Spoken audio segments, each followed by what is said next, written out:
쉽지만 어긋남이 없는 공부를 위해서 해피법당이 개설하는 새출발법회 2년차 27번째 시간입니다. 우리 공부가 최근에는 제가 신자의 삶에서 구체적으로 어떠한 쓰임새를 가져야 할까라는 주제로 연결되어 왔습니다. 그래서 제가 신자의 삶의 향상을 위한 삶의 테크닉의 두 축으로 5계를 지킨다는 것과 보시를 한다라는 두 가지의 공덕행으로 주제가 넘어왔습니다. 그럴 때에 5계가 무엇인가 라는 거 우리 상세히 공부를 했고요. 또한 5계에 이어서 고시로 주제가 넘어가는 가운데 중요한 한 가지 내용을 보았죠. 5계와 보시가 각각 어떤 특성을 가지고 있는가? 이때 5계라고 하는 것은 후회 없음을 특성으로 한다라는 것을 보았습니다. 5계를 지키는 삶은 후회하는 결과를 만들지 않는다라는 거지요. 후회라는 것이 불만족이고 괴로움을 가져오는 건데 5계를 지킨다라고 하는 이 삶의 기준은 내가 살아가는 가운데 불만족이 생겨나지 않는다. 만족한 삶을 살 수 있게 된다. 행복해진다. 이런 특성을 가진다는 거고요. 이어서 보시는 어떤 특성을 가질까라고 하니 정말 놓치지 않아야 한다라고 말하는 거지요. 보시라고 하는 것은 어쨌든 내가 보시를 하면 누군가 그 보시를 받는 상대방이 있기 마련이다. 사람일 수도 있고 다른 생명일 수도 있지요. 그럴 때 보시의 상대방인 그에게서 생겨나는 효과를 나누어 가진다라고 경전이 말해주고 있죠. 나는 보시를 합니다라고 하는 행위를 할 뿐인데 그 행위의 결과로 상대방에게 생겨난 효과가 그대로 나뉘어져서 나에게도 어떻게 해요? 복이라고도 공덕이라고도 하는 이름으로 쌓인다라는 거. 보시를 정의하는 가장 중요한 특성이다라는 거 우리가 강조를 거듭하면서 공부했습니다.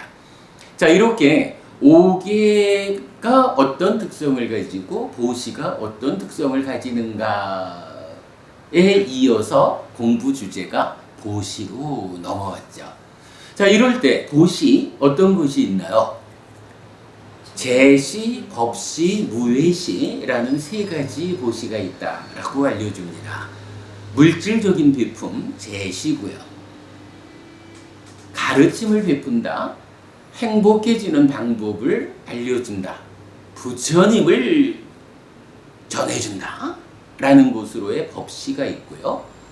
두려움 없음을 베푼다. 라는 것으로 무외시의 세 가지 보시가 있습니다.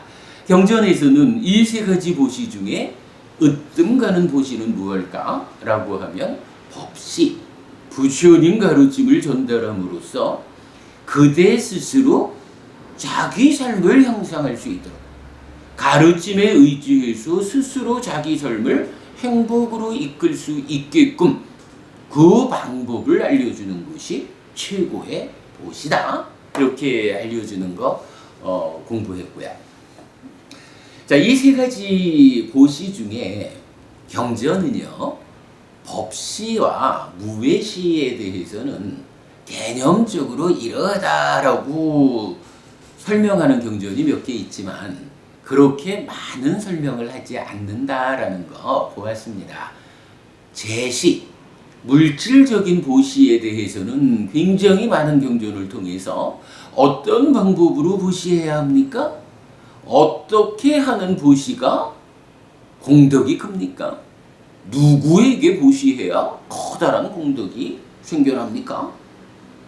기타 여러 가지 이야기를 아주 상세하게 설명해주고 있는데, 그러나 법시와 무예시 두 가지에 대해서는 그렇게 상세한 설명은 나타나지 않더라라는 거 말씀드렸고, 그 가운데 그러니까 우리가 보시에 대한 공부는 법시와 무예시에 대한 개념적인 공부를 먼저 하고 나서 많은 경전이 설명하는 제시에 대한 공부로 넘어갑시다. 이렇게 공부의 순서를 잡았습니다. 그래서 지난주에는 무예시와 법시에 대한 구체적인 이야기를 공부했습니다. 무예시 하면 여러분 우리 꼭 기억해야 되겠죠. 어떤 법우님이 스님 저는 보시의 공덕을 실천하고 싶은데, 공덕을 쌓고 싶은데 가진 게 없어서 보시할 수 없어요 하고 하소연을 해왔을 때 제가 그렇게 질문했다 했습니다.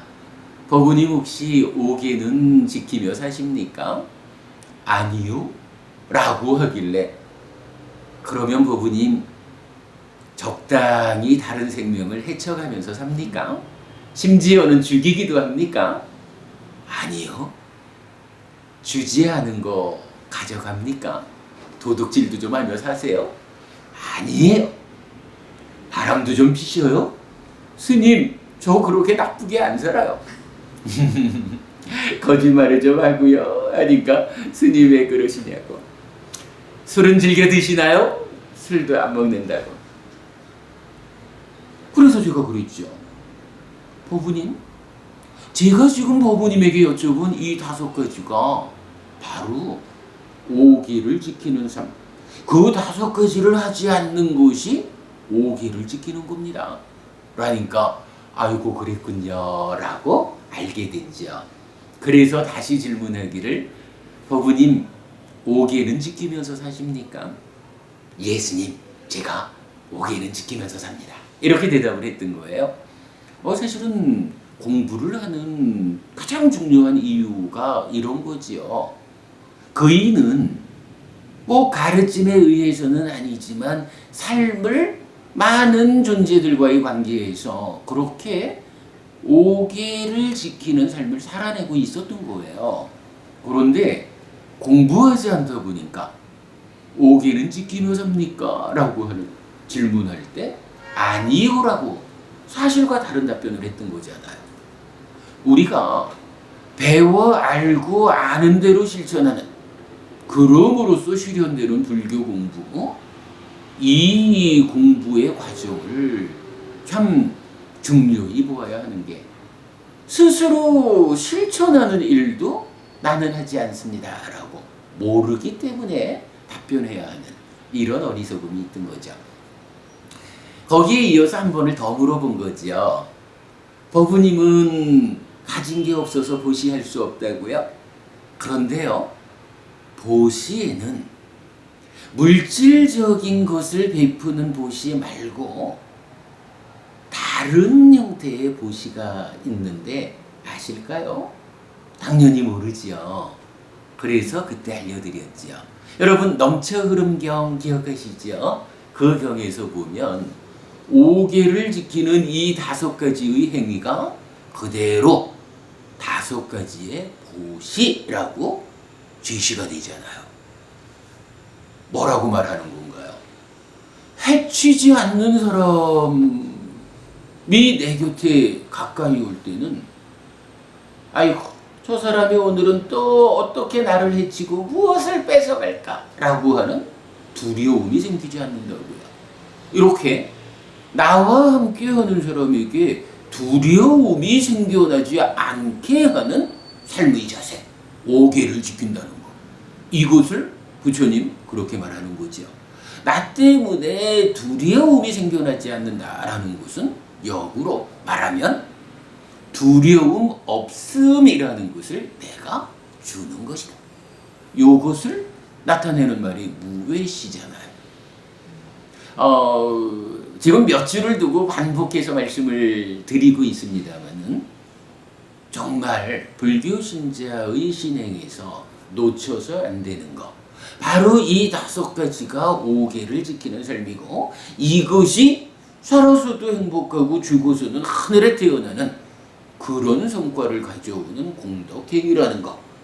그것이 그대로 무외시라는 이름의 한 가지 형태의 보시가 된다는 것.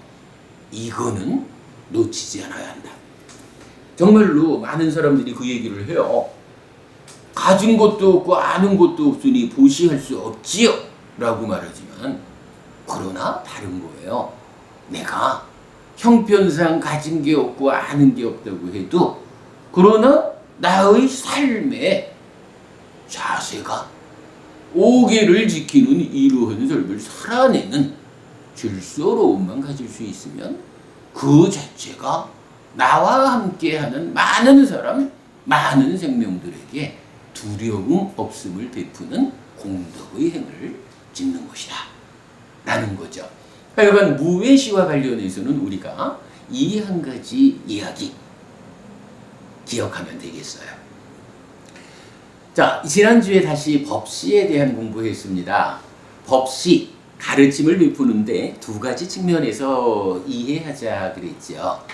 이미 불교 신자이지만 절에 오래 다녔다라는 거하고 부처님 가르침에 맞게 공덕을 쌓는 삶을 살았다라는 것이 같지 않을 수 있다라는 현실의 문제 때문에, 불교 신자이기는 하지만 가르침대로 살지 못하는 분들에게 부처님 살아서 직접 설한 이 가르침을 전달함으로써 절에 다닌 세월만큼이 공덕을 쌓는 삶이 될 수 있도록, 우리가 하는 말이죠. 쉽지만 어긋남이 없는 이 공부를 가르쳐주는 거, 그것도 하나의 법시지요.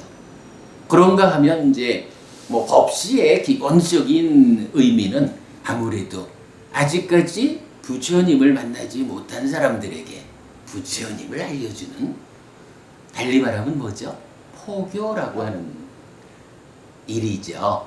이 포교가 그대로 법시의 전형이다, 이렇게 말할 거예요.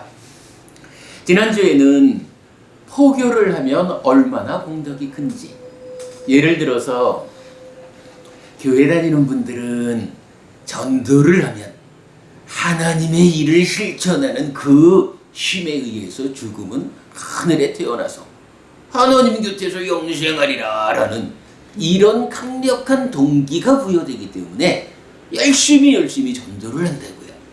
근데 불교 신자들이 포교에 그렇게 적극적이지 못한 것은, 포교가 하면 좋은 줄은 알겠는데, 해야 되는 일인 줄은 알겠는데, 이 포교를 통해서 얼마나 좋은 일이 나한테 있는지 이걸 잘 모르다 보니까, 아무래도 그렇지요. 눈에 보이지 않는데 적극적으로 할 수 없잖아요. 그러나 보시의 분석경들을 통해 가지고 우리가 공부한 바에 의하면 참으로 포교의 공덕이 무지무지하게 크다라는 거 보았던 거죠. 그리고 이 포교의 구체적인 내용이 무엇냐라고 하니, 삼보에 귀 있게 하고 5계를 지키는 사람이 되도록 가르치고, 4가지 높은 마음을 실천케 하고, 그리고 사성제를 바르게 알려주는 이런 것이 부처님이 지시하는 포교의 구체적인 내용이다. 뭐니 해도 불법승 3보에 귀 있게 하고 5계를 지키는 삶을 불교 신자의 기본을 받아들이게 하는 것, 이것이 포교의 근본이 되는 것이고, 이렇게 3보에 귀 있게 하고 5계를 지키는 삶을 실천할 수 있도록 이끌어주는 이 포교의 공덕이라는 것이, 교회 다니는 분들이 말하는 하나님의 일을 실천함으로써 죽어서 하늘에 태어나서 영생을 누리는 그것과는 전혀 다른 차원에서 여기서 우리 그렇게 본 거죠. 보시의 특성이 뭐라고요? 보시받은 자에게 생겨나는 효과를 나누어 가지는 거잖아요. 포교를 하면 나 때문에 불교 신자가 된 그 사람이 부처님을 만나고 가르침을 만나고 승가를 만나는 이러한 일을 통해서 자기의 삶이 향상되는 것. 오계를 지키는 삶을 통해서 그의 삶이 향상되는 것. 그의 삶이 향상된다, 행복해진다라는 이 모든 것들이 뭐예요? 보시받은 자에게 생겨나는 효과잖아요. 그리고 보시의 특성대로 그 사람의 삶이 행복해지는 만큼이 그대로 나뉘어서 나에게 복으로 공덕으로 쌓인다. 이거잖아요. 내가 한 사람을 포교했을 때 그 사람이 행복해지는 만큼이 그대로 나한테 와서 쌓이는 거예요. 나의 삶이 더불어 행복해지잖아요. 10사람을 포교해 보셔요. 그 10사람들이 행복해지는 만큼이 다 나에게 와서 복으로 쌓이잖아요. 한 사람을 포교했다고 그게 한 사람에 그칠까요? 그 사람이 부처님 덕분에 삶이 형성한다라는 것을 알게 되면 자기가 사랑하는 또 다른 사람들에게 가르침을 또다시 전달해 줄 거 아니에요. 이렇게 보면 다단계 판매되는 것 같아요. 포교라는 것이 자세히 알고 보면 이렇게 헤아릴 수 없이 커다란 복과 공덕을 만들어서 나에게 쌓는 그러한 일이거든요. 불교 신자가 포교를 해야 된다라는 거, 그냥 불교 신자니까 포교를 해야지 뭐 라고 보아도 되지만 그거보다 더 적극적으로 우리가 이렇게 보아야 하는 겁니다.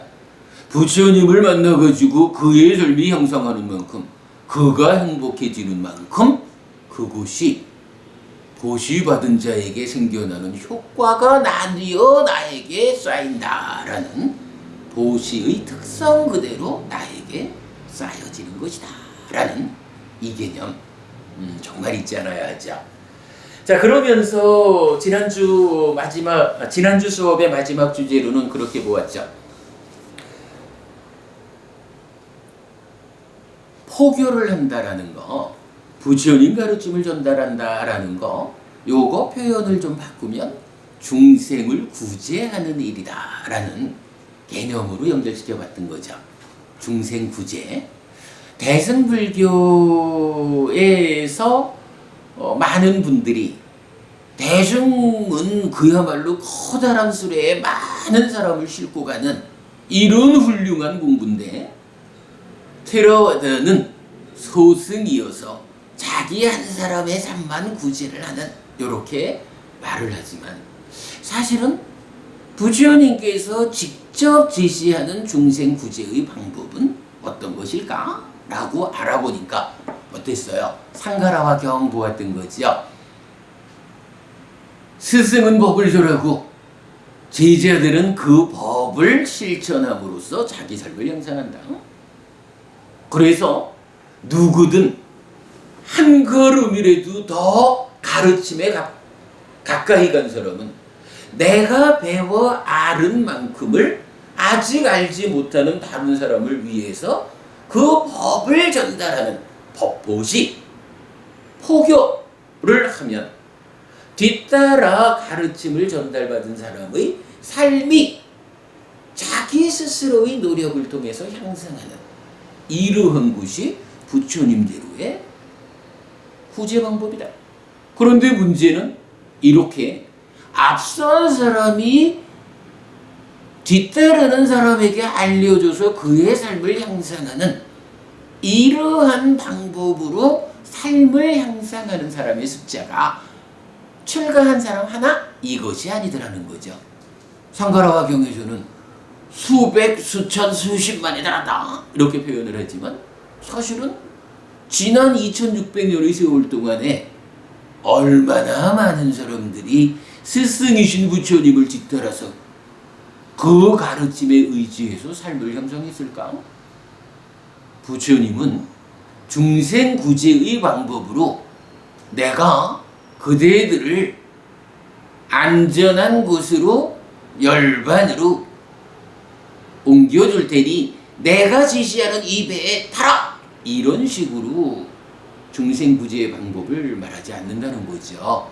부처님은 오직 스스로의 삶을 향상할 수 있는 행복해지는 방법을 스스로 깨달아가지고 많은 사람들에게 전달해주면 전달받은 그 사람들이 공감하고 동의하고 믿음을 일으켜서 자기 삶을 스스로 향상하는 이것이 중생을 구제하는 방법이고 이것이 사실은 수억 수십억의 사람을 실질적으로 구제하는 대승적인 중생구제 방법이다 라고 하는 거 지난주 공부에서 마무리로 했습니다. 불교적인 중생구제 방법, 부처님의 중생구제 방법은 바로 이렇게 법보시라고 하는 스스로 삶을 형성할 수 있는 방법을 가르쳐 줌으로 인해서 가르침을 배운 사람들의 삶을 향상으로 이끄는 이것이 포교구 중생구제의 방법이다.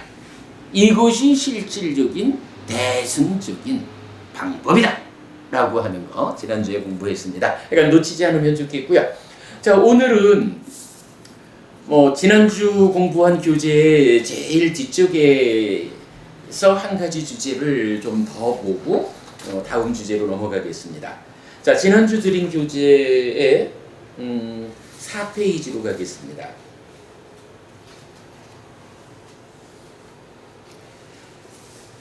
자, 4페이지 맨 아래쪽에서 세 번째 단락에 보면 방금 말씀드린 내용들입니다.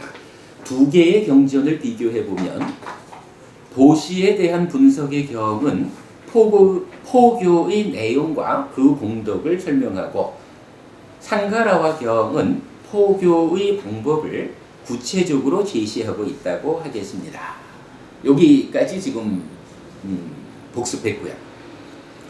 한편 부처님은 포교에 대한 입장을 포괄적으로 밝혀주는데 전도선언 또는 전법선언입니다. 여러분, 전도선언 또는 전법선언이라고 아시지요? 부처님이 녹야원에서 5명의 비구를 대상으로 처음 법을 설하고 그 5명의 제자가 아라한이 되고 또한 그 자리에서 경전적으로 정확한 숫자를 말해야 되는지 모르겠지만 55명의 이어지는 제자들이 출가를 해서 아라한을 성취하죠.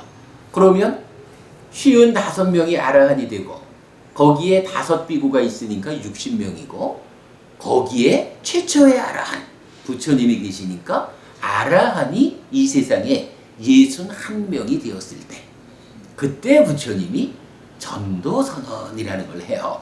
전법선언이라고도 하고 포교선언 이렇게 말해도 될 거예요.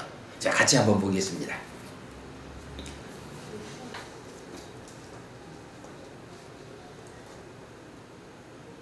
비구들이여, 나는 하늘과 인간의 모든 그물로부터 해탈했다. 비구들이여, 그대들도 하늘과 인간의 모든 그물로부터 해탈했다. 비구들이여, 유행을 떠나라. 많은 사람의 이익과 행복을 위해서 세상을 동정하고 인간과 천신의 안락과 이익과 행복을 위해서 전법 여행을 떠나라. 두 사람이 함께 가지 마라. 비구들이여, 처음도 좋고 중간도 좋고 마지막도 좋게 의미를 갖추고 유용하게 법을 설하라. 아주 원만하고 매우 청정한 범행을 가르쳐 주어라. 세상에는 평화로운 중생도 있고 먼지와 때가 적은 사람도 있다. 그들이 법을 듣지 못하면 쇠퇴할 것이지만 만일 그들이 듣게 된다면 잘 알게 될 것이다. 비구들이여, 나 역시 법을 전하기 위하여 우루웨라의 세나니 마을로 갈 것이다. 상류타 니카야에 속하는 마라의 올가미경 2번입니다. 자, 이 경에서 이렇게 부처님 전법 선언을 해요. 가라! 이렇게 말하죠. 이렇게 보았습니다. 계속 좀 읽어볼까요? 여기에서 부처님은 포교에 대해 포괄적으로 선언하고 있는데 내용을 분석하면 이렇습니다. 자, 첫째로 포교를 하자라고 할 때는 하나의 전제가 있어요. 뭔가요? 자기가 먼저 가르침을 배워 알고 실천하는 삶을 살아야 돼요. 자, 전도서는 제일 앞에서 이렇게 말하죠. 부처님이 나는 하늘과 인간의 모든 그물로부터 해탈했다. 비구들이여 그대들도 하늘과 인간의 모든 그물로부터 해탈했다. 라고 해서 나도 해탈했고 그대들도 해탈했다. 이제 많은 사람들에게 법을 전할 수 있는 전제가 되는 조건을 갖췄다. 이 얘기죠. 물론 우리가 전도선언에서 말하는 아라한을 실현한 그런 사람은 못 되니까 완전히 해탈하는 것이 조건이다. 이렇게 말할 수는 없을 거예요. 이거는 경우의 차이를 봐야 되겠죠. 그러나 분명히 이 전도선언에 의한 포교의 그 포괄적 기준을 보자면 뭐니 해도요. 내가 정말로 이 커다란 포교의 공덕을 쌓아야겠다라고 하면 해야 할 일이 있다는 거예요. 뭔가요? 예, 내가 먼저 공부를 해가지고 알아야 되는 거예요. 그리고 아는 대로 실천하는 삶을 살아야 돼요. 그렇지 않겠어요? 법을 전하자라고 하는데 짠디버부님 누구한테 가가지고 부처님은 이렇고요? 라고 전하려고 하는데 버부님이 공부하지 않아가지고 아는 게 없으면 어떻게 하겠어요? 절에 가봐요 라고 얘기는 할 수 있어요. 절에 가면 뭐가 좋아요? 거기 가면 뭐 해요? 이러면은 할 말이 없는 거예요. 그냥 가보면 돼. 근데 그냥 가보면 돼 이래가지고 부처님 만나러 올 사람이 얼마나 될까요? 거기에다가 공부를 해가지고 짠티버부님이 이제 잘 알아요. 부처님 가르침은 이런 것입니다 라고 말은 할 수 있는데 그런데 사실은 버부님이 맨날 살아가는 방법은 오개도 지키지 않고 보시도 하지 않고 아는 거하고는 전혀 다른 삶을 살고 있어요. 그런 가운데에 누구를 만나가지고 절에 가보셔요. 불교 신자가 되어보셔요. 라고 포교를 한다면 절에 가면 뭐해요? 부처님 뭐라 그랬어요? 가면 좋아요? 라고 질문할 때 말은 해줄 수가 있거든요. 부처님은 이런 말씀을 하셨습니다. 좋습니다. 라고 말은 해줄 수 있는데 정작 상대방의 입장에서 보면 그런데 당신은 왜 그렇게 안 살아? 이러면 할 말이 없는 거예요. 그렇잖아요. 안다라고 하는 것이 실천으로 나타나 있지 않으면 아무리 내가 가가지고 불교 신자가 되면 좋습니다. 절에 가십시오 라고 말을 해도요. 그 상대방에게 설득력이 없는 거예요. 그러니까 이 두 가지가 존재가 되어야 합니다. 내가 먼저 배워서 가르침을 알고 그 가르침을 실천하는 삶을 살아간다. 그때에 비로소 내가 포교할 수 있다. 달리 말하면 그때 비로소 포교라고 하는 이 커다란 공덕행, 이 커다란 법보시의 공덕행을 실천할 수 있다. 복을 만들 수 있다. 이렇게 말하는 거죠. 여러분 요 이야기 공감하시죠? 어쨌든 이것이 포교를 위한 전제사항입니다. 자, 그리고는 이제 전도선언이 말하는 그대로를 한번 보면요. 포교의 목적이 나와 있죠. 신들과 인간들의 안락과 이익과 행복을 위하여 이랬어요. 기본적으로 안락과 이익과 행복을 위한다라는 거야. 당연한 거죠. 절에 갑시다 이러면서 절에 가면은 괴로워집니다 이럴 것 같으면 말 자체가 안 되는 거죠. 그러니까 포교의 목적이라는 것은 상대방에게 안락과 이익과 행복을 주기 위한 이러한 연민의 마음, 이것이 당연히 토대가 되어야 됩니다. 그런데요, 여기서 하나 주목할 건 뭐냐 하면 모든 중생들의 이렇게 말하지를 않는 거예요. 부처님은요, 신들과 인간들의 안락과 이익과 행복을 위하여 이렇게 말씀을 하셔요. 자주 반복하는 이야기지만 이건 주목해야 됩니다. 우리가요, 소 위에다가 부처님께서는 이렇게 무상고 무아라고 하는 존재의 실상을 말씀하셨습니다. 라고 또한 12연기라는 방법을 통해서 괴로움이 생겨나니 팔정도라는 방법에 의해서 그 과정을 해소해야 됩니다. 라고 아무리 반복해서 말을 해줘도 소는 알아듣지 못해요. 그죠? 우의독경이죠. 근데요, 소가 알아듣지 못하는 이유가, 책임이 말해주는 내가 잘못 말해줘가지고 못 알아듣는 걸까요? 듣는 소가 소의 인지 능력이 이러한 가르침을 이해할 수 있는 인지 능력이 되지 못해서일까요? 이건 뻔한 거잖아요. 부처님 가르침을 자신이 없으면 내가 경전을 들고 그대로 갖다 읽어줄 수도 있거든요. 이거는 가능한데요. 그러나 할 수 없는 거는 소의 인지 능력을 인간 수준으로 끌어올려가지고 소가 와 정말로 세상의 이치가 이런 거구나. 이러니 내가 참으로 다음 세상에는 소로 태어나지 않고 인간으로 태어나가지고 삶을 양성해야겠다. 이러한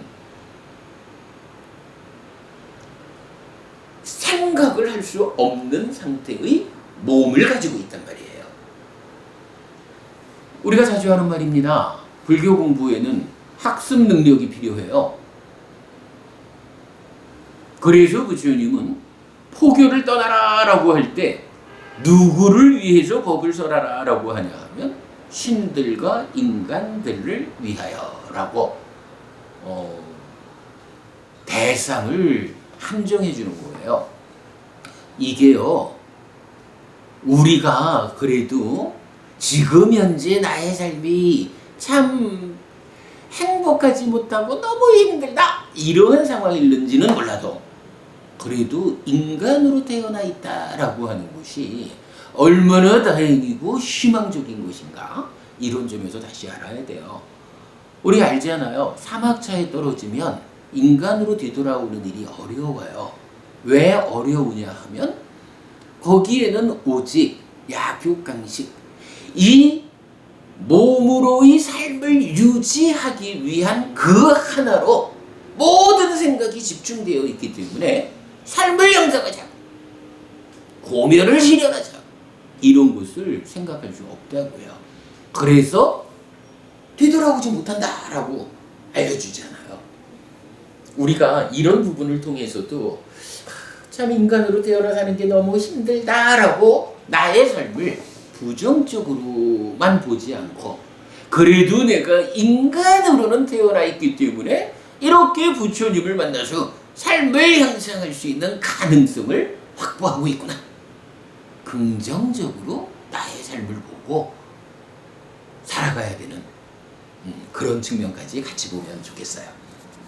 자, 포교의 목적 분명히 신들과 인간들의 안락과 이익과 행복을 위하여입니다. 두 번째, 그렇다면 이 포교 어떤 방법으로 할까라고 하니 1. 한 길을 두 사람이 가지 마라 이렇게 말을 해요. 이게 참 좀 재밌어요. 제가 정확하게 그 의미를 모르지만은 그 교회 다니는 친구분들은 그 전도할 때 한 사람이 가지 말라 그러잖아요. 두 사람이 가잖아요. 뭐 글쎄 이제 그분들은 어떤 교리에 의해서 그리 하는지는 모르겠는데 이 좀 차이가 있어요. 부처님은 한 길을 가는데 두 사람이 가지 말래. 혼자 가래. 완전히 다르죠. 근데 무슨 이유일까요? 제가 볼 때는 요 두 가지 이유로 볼 수가 있겠어요. 뭐 하여간 이제 61명의 아라한 요 상태에서 길을 떠나자, 법을 전하자 이랬을 때 61명이 포교를 한다, 법을 전한다라고 하면 얼마나 할 수 있겠어요? 아무리 많이 해봐야 61의 방향밖에 더 하겠어요? 그러나 세상에는 구제받아야 되는 중생은 많거든요.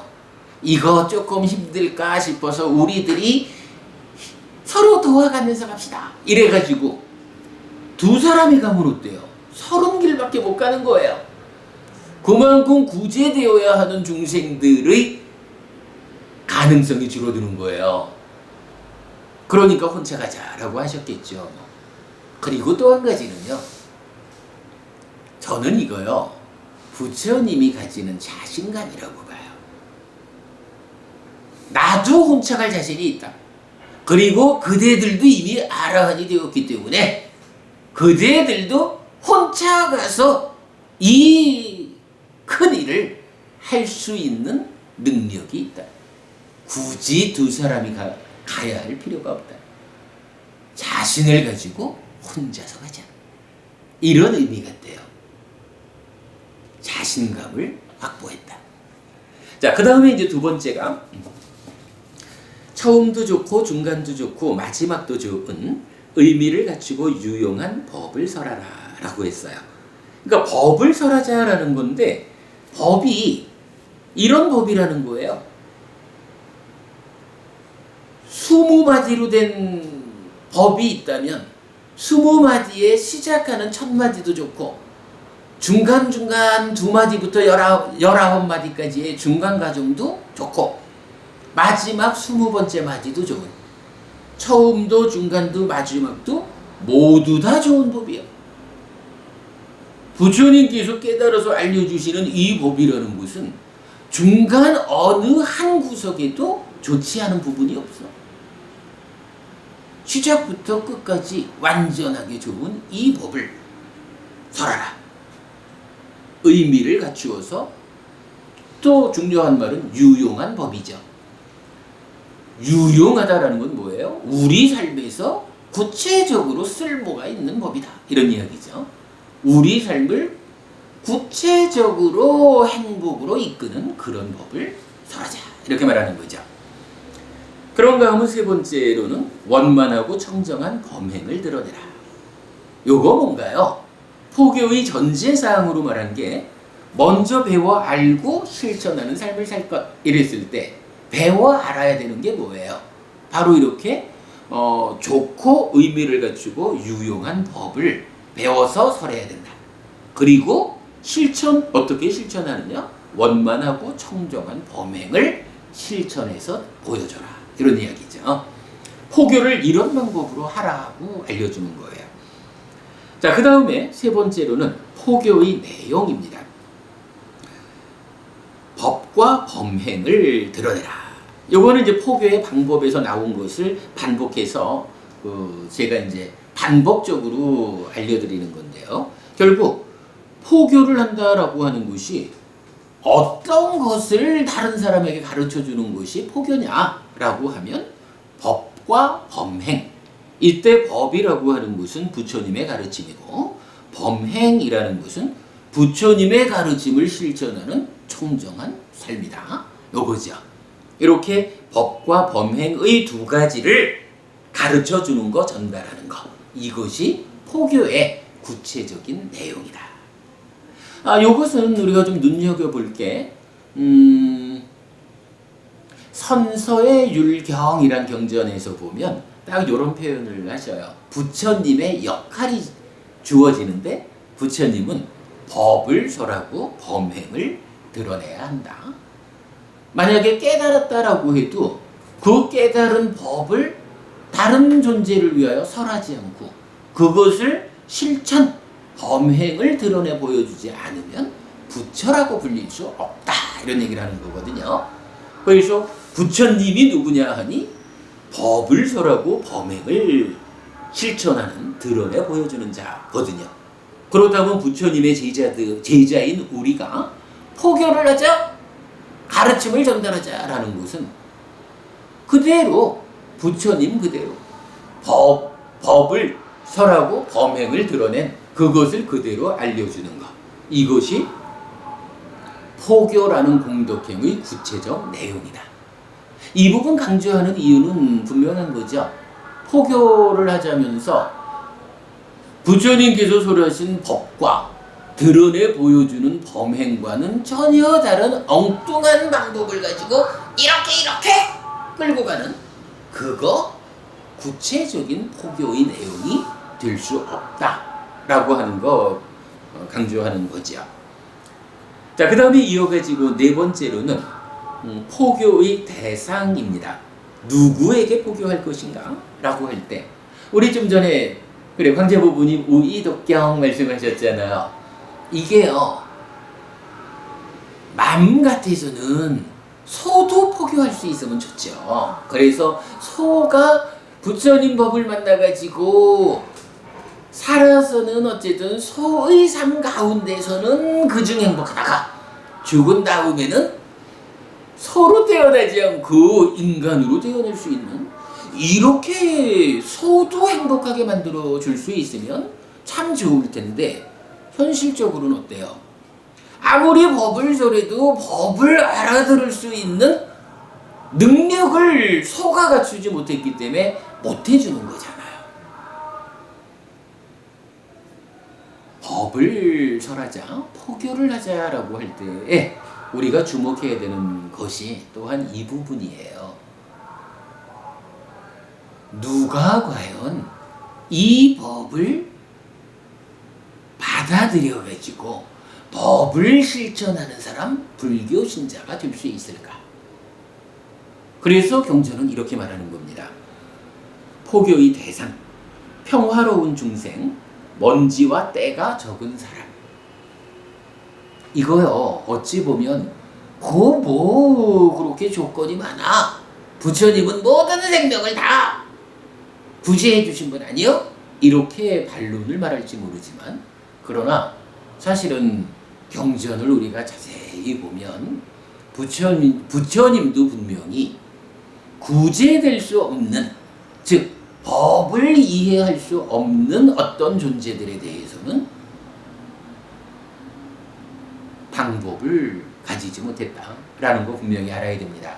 그래서 여러분, 우리가 포교라고 하는 법보시를 실천하자라고 할 때 기왕이면 잘 보아가지고 이 사람이 법을 이해할 수 있는, 표현하자면 평화로운 사람이구나, 먼지와 때가 적은 사람이구나, 내가 이 사람에게 가르침을 이끌어 줘야겠다, 이렇게 보아가지고 그 사람에게 먼저 법을 전하는 이러한 방법이 구체적으로 실현 가능한 포교의 방법이다.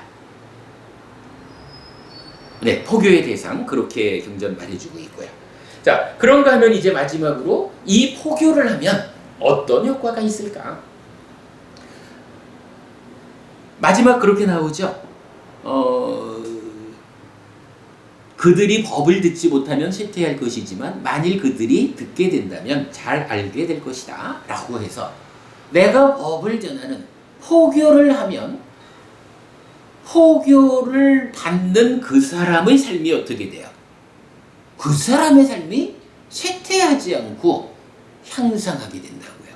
이것이 포교를 통해서 내가 그에게 주는 알맹이라고요. 그러면 이제 여기서 포교의 효과라는 것은 포교되는 그 사람에게 생겨나는 효과고, 이런 포교를 통해 가지고 나한테 생겨나는 포교의 공덕은 무엇가 될까요? 바로 그 사람의 삶이 쇠퇴하지 않고 향상한다, 행복해진다 라고 하는 그러한 성과가 포교가 가지는 특성에, 보시가 가지는 특성에 의해서 나에게 되돌아와서 쌓인다. 한 사람을 포교하면 그 한 사람의 삶이 쇠퇴하지 않고 향상하는 만큼이 나에게 나의 삶을 쇠퇴가 아닌 향상으로 이끄는 힘으로 쌓일 것이고, 10사람을 포교하면 10사람의 삶이 쇠퇴하지 않고 향상하는, 그것이 그대로 나에게 돌아와서 나의 삶을 쇠퇴가 아닌 향상으로 이끄는 힘이 될 것이다. 그런 것을 복이라고 하고 공덕이라고 한다. 이렇게 말해주는 거겠죠. 전도선언을 통해 가지고 우리가 포교에 대한 일반적인 이야기를 좀 상세히 알아보았습니다. 뭐 여러 가지로 보았는데, 포교라고 하는 한 가지 형태의 법봇이 이러한 효과를 가지는 것이다. 이러한 방법으로 우리가 실천해야겠다라는 겁니다. 자, 마무리 한 번 더 읽어볼까요? 포교가 불자로서 살아가는 우리에게 얼마나 큰 의미를 가지는 비중 있는 일인지 생각해 보아야 합니다. 불자라면 사랑하고 소중한 사람들에게 가르침을 올바르게 전달해 주셔서 그분들의 삶이 향상할 수 있도록 안내하는 일, 이 일에 게으르지 않아야 하겠습니다. 그런 거예요. 정말로 내가 사랑하고 나에게 소중한 그런 사람들에게 내가 줄 수 있는 선물이, 가장 큰 선물이 무엇일까? 바로 부처님을 만나게 해주는 거예요. 부처님을 만나서 그의 삶이 그 스스로의 노력에 의해서 쇠퇴를 향하지 않고 향상하게 되는 것. 그가 향상된 삶을 살 수 있게 미천을 마련해주는, 이것이야말로 정말이지 사랑하고 소중한 사람을 위해서 내가 할 수 있는 최고의 선물이다. 이런 개념. 뭐 여기까지 보면 이제 보시 가운데 법보시에 대한 이야기는 우리가 마무리할 수 있을 것 같아요. 자, 이 글의 마지막에서 이렇게 적었습니다. 적극적으로 법을 전하자. 적극적으로 포교하자.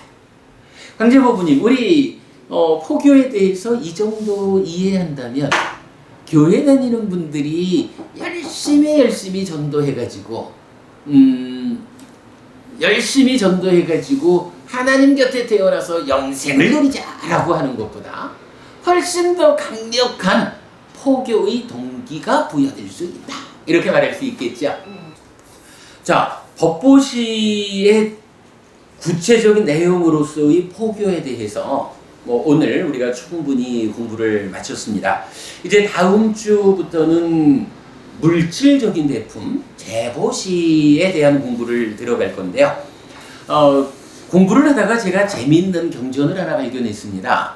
그래서 재보시에 대한 구체적 내용 들어가기 전에 경전 한 가지를 좀 먼저 보려고 하는데, 오늘은 시간이 다 됐으니까 이 경전 읽어만 드리고 다음 주 공부에서 상세히 설명하도록 하겠습니다. 안구따라니까야 세세 모음의 41번째 경입니다. 현존경이라는 경전이에요. 현존, 현재 존재하는, 지금 있는, 이런 거죠. 읽어보겠습니다. 비구들이요, 세 가지가 있기 때문에, 그러니까 현존하기 때문에 신심 있는 좋은 가문의 아들이 많은 공덕을 쌓는다. 무엇이 세 가지인가? 비구들이요, 신심이 있기 때문에 좋은 가문의 아들은 많은 공덕을 쌓는다. 보시할 것이 있기 때문에 신심 있는 좋은 가문의 아들은 많은 공덕을 쌓는다. 받을 만한 사람이 있기 때문에 좋은 가문의 아들은 많은 공덕을 쌓는다. 비구들이요, 이러한 세 가지가 있기 때문에 신심 있는 좋은 가문의 아들은 많은 공덕을 쌓는다 라고 했어요.